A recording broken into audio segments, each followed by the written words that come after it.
नमस्कार। आज हम एक ऐसी कहानी की गहराइयों में उतर रहे हैं जो हमारी संस्कृति, हमारे आध्यात्म, उसके बिल्कुल केंद्र में है। भगवान शिव और माता पार्वती के विवाह की कथा। हाँ, नमस्कार। और हमारे पास जो जानकारी है वो एक कथात्मक स्क्रिप्ट पर आधारित है जो इस पूरी दिव्य गाथा को बताती है। हाँ, और ये समझना जरूरी है, जैसा आपने कहा, कि ये सिर्फ एक पौराणिक शादी की कहानी नहीं है। नहीं, बिल्कुल नहीं।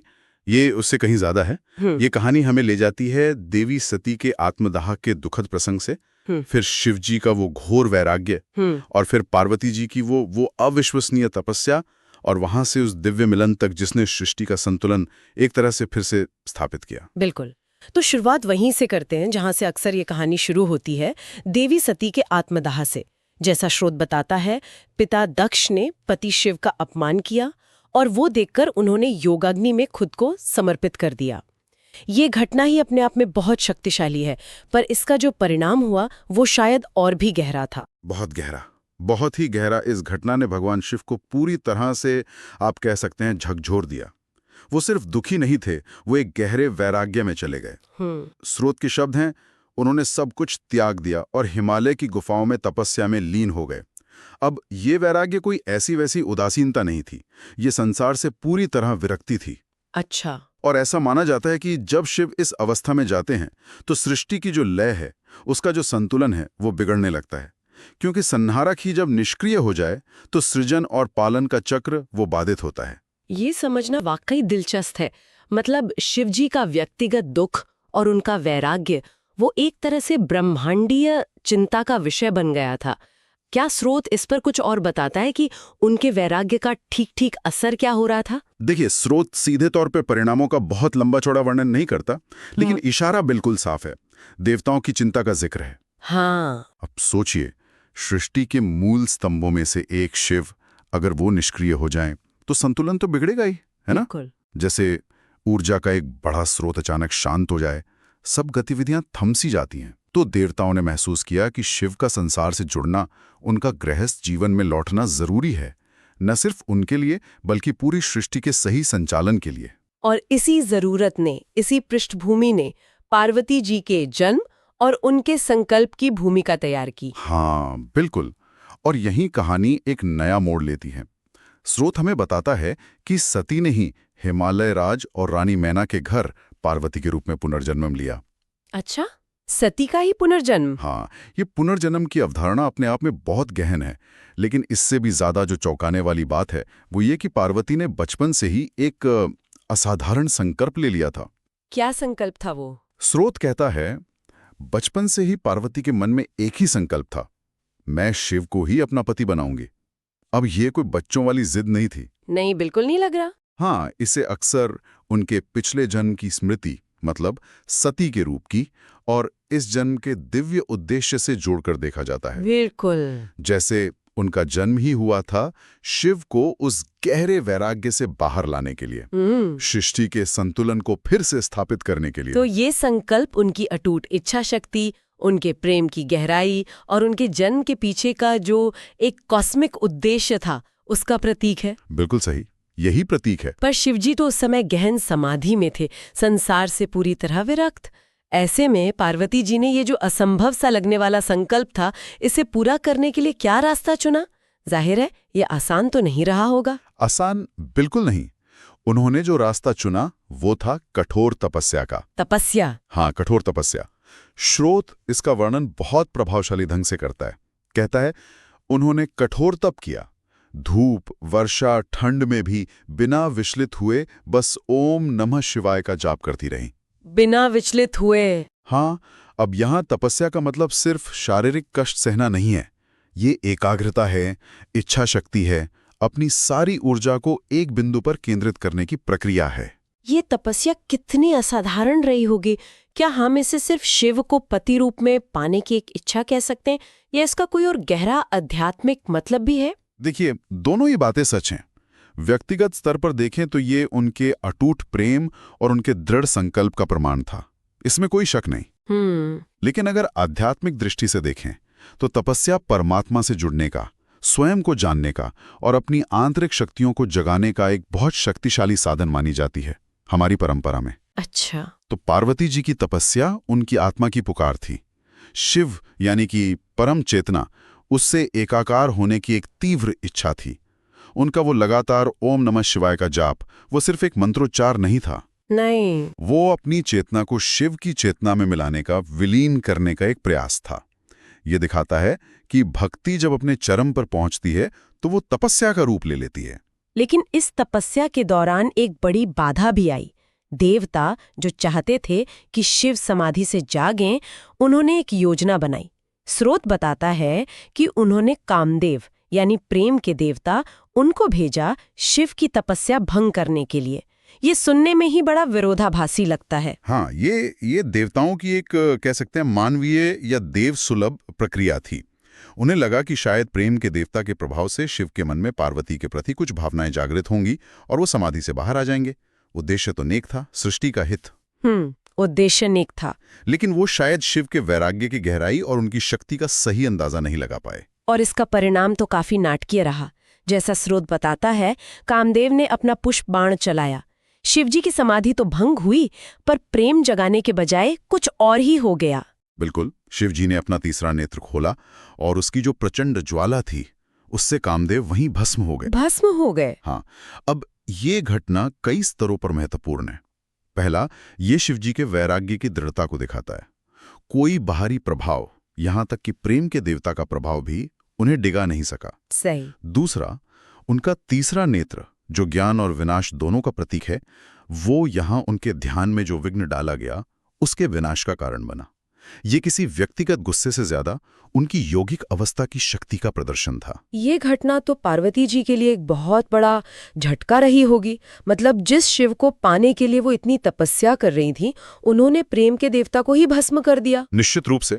पर यही पार्वती जी की भक्ति की असली परीक्षा थी। स्रोत बताता है कि इस घटना के बावजूद उन्होंने अपनी तपस्या छोड़ी नहीं। अच्छा। उनका संकल्प और भी ज्यादा दृढ़ हो गया। ये दिखाता है कि उनका प्रेम केवल शारीरिक आकर्षण या बाहरी परिस्थितियों पर आधारित नहीं था। वो शिव के वास्तविक स्वरूप से जुड़ना चाहती थीं, न कि केवल कामदेव द्वारा प्रेरित भावनाओं से। कुछ व्याख्याएं तो ये भी मानती हैं कि शिव का ये कृत्य एक तरह से पार्वती की भक्ति की दृढ़ता को परखने का भी एक तरीका था, अप्रत्यक्ष रूप से। और अंत में पार्वती जी की यही अटूट भक्ति सफल हुई। स्रोत कहता है, पार्वती की भक्ति देखकर भगवान शिव प्रसन्न हो गए। ये क्षण कितना महत्वपूर्ण रहा होगा। ये पूरी कहानी का शायद सबसे निर्णायक मोड़ है। वो परम वैरागी शिव, जो संसार से बिल्कुल विरक्त थे, जिन्हें कामदेव का बाण भी प्रभावित नहीं कर सका। हाँ। वे पार्वती की निश्चल, दृढ़ और निस्वार्थ भक्ति से द्रवित हो गए, पिघल गए। स्रोत के शब्द हैं, वे स्वयं उनके सामने प्रकट हुए और बोले, देवी, तुम्हारी तपस्या से मैं प्रसन्न हूं, अब तुम मेरी अर्धांगिनी बनोगी। वाह। ये दिखाता है कि सच्ची भक्ति और समर्पण में इतनी शक्ति होती है कि वो परम चेतना को भी आकर्षित कर सकती है, उसे भी बदल सकती है। ये दैवीय कृपा का अद्भुत उदाहरण है। ये वाकई अद्भुत है। मतलब जहां बाहरी बल जैसे कामदेव वो विफल रहा, वहां आंतरिक शक्ति यानी पार्वती जी की भक्ति वो सफल हुई। बिल्कुल सही। तो शिवजी की स्वीकृति के बाद फिर विवाह की तैयारियां शुरू हुई होंगी। स्थान तय हुआ हिमालय पर्वत, और फिर आई शिवजी की बारात, जिसके बारे में कहा जाता है कि वो अत्यंत अनोखी थी। अनोखी शायद बहुत छोटा शब्द है उसके लिए। स्रोत इसका वर्णन करता है, भूत, प्रेत, गण, नाग और देवता सभी शिव की बारात में शामिल हुए। जरा इस दृश्य की कल्पना कीजिए। कल्पना करना भी मुश्किल है। हाँ, एक तरफ देवगण, दूसरी तरफ भूत प्रेत, सर्प, विचित्र गण, सब एक साथ शिव के बाराती बन के चल रहे हैं। ये अपने आप में शिव के स्वरूप का प्रतीक है। किस तरह से? ये विविधता क्या दर्शाती है? ये शिव के पशुपति स्वरूप को दर्शाती है, यानी सभी प्राणियों के स्वामी। उनकी नजर में कोई भेद नहीं है। वो समाज के बनाए नियमों, ऊंच नीच, सुंदर असुंदर, इन सब पैमानों से परे हैं। उनकी बारात में हर तरह के अस्तित्व का समावेश ये दिखाता है कि वे सबको स्वीकार करते हैं। ये ब्रह्मांड की समग्रता का प्रतिनिधित्व है, जहां देवता भी हैं और वो भी जिन्हें समाज शायद डर या घृणा की नजर से देखता है। ये शिव की परम स्वीकार्यता और उनकी जो नॉन जजमेंटल प्रकृति है, उसका प्रतीक है। जाहिर है, ऐसी बारात देखकर तो कोई भी चौंक जाएगा। स्रोत में जिक्र है कि पार्वती जी की माँ रानी मैना वो ये देखकर पहले तो डर गई। उनका डर तो स्वाभाविक लगता है। हाँ, बिल्कुल स्वाभाविक। एक माँ की दृष्टि से सोचिए, वो अपनी बेटी का विवाह एक ऐसे वर से होते देख रही थी जिसके संगी साथी इतने अजीब, इतने डरावने लग रहे थे। ये मानवीय पहलू है इस कथा का। लेकिन फिर कुछ ऐसा हुआ जिसने उनका डर दूर कर दिया। वो क्या था? स्रोत बताता है, जब शिवजी ने अपना दिव्य रूप दिखाया, उनका हृदय आनंद से भर गया। अच्छा। शिवजी ने अपना वो अलौकिक परमेश्वर वाला स्वरूप प्रकट किया, जो शांत था, सुंदर था, कल्याणकारी था। तो रानी मैना ने बाहरी रूप के पीछे जो दिव्यता छिपी थी उसे पहचाना। उन्हें समझ आया कि उनकी बेटी का विवाह किसी साधारण योगी या अजीब दिखने वाले व्यक्ति से नहीं, बल्कि स्वयं परमेश्वर से हो रहा है। ये एक क्षण दिखाता है कि असली पहचान बाहरी वेशभूषा या संगी साथियों से नहीं, बल्कि अंदर के सत्य और दिव्यता से होती है। बिल्कुल, बाहरी रूप तो छलावा हो सकता है। रानी मैना के आश्वस्त होने के बाद आखिरकार वो शुभ घड़ी आई। स्रोत कहता है, फिर वेद मंत्रों के साथ हुआ भगवान शिव और माता पार्वती का दिव्य विवाह। एक भव्य और पवित्र समारोह रहा होगा। हाँ, लेकिन इस विवाह का महत्व केवल रस्मों रिवाजों या दो व्यक्तियों के मिलन तक ही सीमित नहीं है। जैसा कि स्रोत खुद इस बात पर जोर देता है, यह विवाह केवल दो रूपों का नहीं, बल्कि आत्मा और परमात्मा के मिलन का प्रतीक है। ये इस पूरी कथा का सार है एक तरह से। हमारे श्रोताओं के लिए इसका क्या अर्थ हो सकता है? जरूर। देखिए, इसे कई तरह से समझा जा सकता है। एक स्तर पर ये शिव यानी परम चेतना, पुरुष तत्व, और शक्ति यानी पार्वती, प्रकृति, ऊर्जा तत्व का मिलन है। अच्छा, शिव और शक्ति का मिलन। हाँ, माना जाता है कि सृष्टि का अस्तित्व और उसका चलना इन दोनों के संतुलन और संयोग से ही संभव है। शिव जी के वैराग्य से ये संतुलन बिगड़ गया था। पार्वती जी की तपस्या और इस विवाह ने उसे फिर से स्थापित किया। और दूसरे स्तर पर पार्वती आत्मा या जीवात्मा का प्रतीक है, जो अपनी भक्ति, अपने प्रेम और अपने समर्पण यानी तपस्या के माध्यम से परमात्मा यानी शिव से मिलने का प्रयास करती हैं और सफल होती हैं। तो ये कहानी एक तरह से हर साधक या हर भक्त की यात्रा का भी प्रतीक है। बिल्कुल बिल्कुल। ये दिखाती है कि दृढ़ निश्चय, अथक प्रयास, जिसे हम तपस्या कह रहे हैं, और निस्वार्थ प्रेम के जरिए कोई भी अपनी चेतना का विस्तार करके परम चेतना से जुड़ सकता है।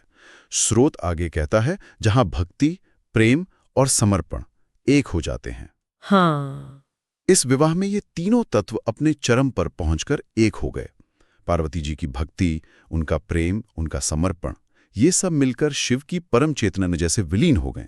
ये एक आदर्श मिलन की तस्वीर है, जहां दो अलग अस्तित्व नहीं रहते, बल्कि एक हो जाते हैं। तो अगर हम पूरी यात्रा को देखें, सती का बलिदान, शिव का वैराग्य, वो सृष्टि का असंतुलन, फिर पार्वती जी का जन्म और संकल्प, उनकी वो कठोर तपस्या, कामदेव वाला प्रसंग, शिव जी की स्वीकृति, वो अनोखी बारात और अंत में ये दिव्य विवाह, ये सब मिलकर एक बहुत बड़ा संदेश देते हैं। हाँ, ये कहानी कई संदेश देती है। प्रेम की शक्ति का संदेश, भक्ति के महत्व का संदेश, समर्पण का फल क्या होता है, तपस्या की ताकत क्या है, संतुलन क्यों जरूरी है, और सबसे बढ़कर आत्मा और परमात्मा के बीच का जो सनातन संबंध है उसका संदेश। ये दिखाती है कि कैसे व्यक्तिगत लगने वाली घटनाएं भी कितना बड़ा ब्रह्मांडीय महत्व रख सकती हैं। जैसे पार्वती जी की व्यक्तिगत तपस्या ने पूरी सृष्टि के संतुलन को प्रभावित किया। और ये जो प्रतीकवाद है, शिव शक्ति का संतुलन, आत्मा परमात्मा का मिलन, भक्ति प्रेम समर्पण का संगम, क्या ये आज के समय में भी उतना ही प्रासंगिक है? निश्चित रूप से। मेरे ख्याल से ये प्रतीक तो शाश्वत हैं। शिव शक्ति का संतुलन हमें जीवन के हर क्षेत्र में संतुलन बनाए रखने की प्रेरणा देता है।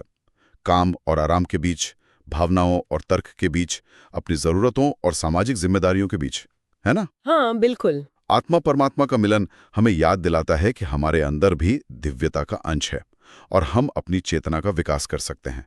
और भक्ति प्रेम समर्पण, ये तो ऐसे मानवीय गुण हैं जिनकी प्रासंगिकता कभी कम हो ही नहीं सकती, चाहे वो ईश्वर के प्रति हो, अपने लक्ष्य के प्रति हो, या फिर अपने रिश्तों के प्रति। ये वाकई एक बहुत गहरी और प्रेरणादायक चर्चा रही। सती के बलिदान से शुरू होकर शिव पार्वती के विवाह तक की ये यात्रा हमें बहुत कुछ सिखाती है।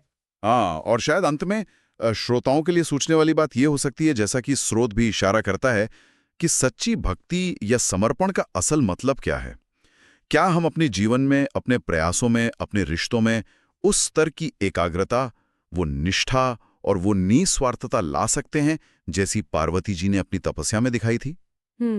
ये कथा हमें केवल एक कहानी नहीं सुनाती, बल्कि हमें अपने अंदर झांकने के लिए, आत्मचिंतन के लिए भी प्रेरित करती है। ये पूछती है कि हमारे जीवन का शिव कौन है या क्या है, और क्या हम उसे पाने के लिए पार्वती जैसा समर्पण दिखा सकते हैं। एक बहुत ही विचार करने वाला प्रश्न छोड़ा है आपने। भगवान शिव और माता पार्वती के इस दिव्य मिलन की गाथा वास्तव में आत्मा और परमात्मा के उस सनातन नृत्य का उत्सव है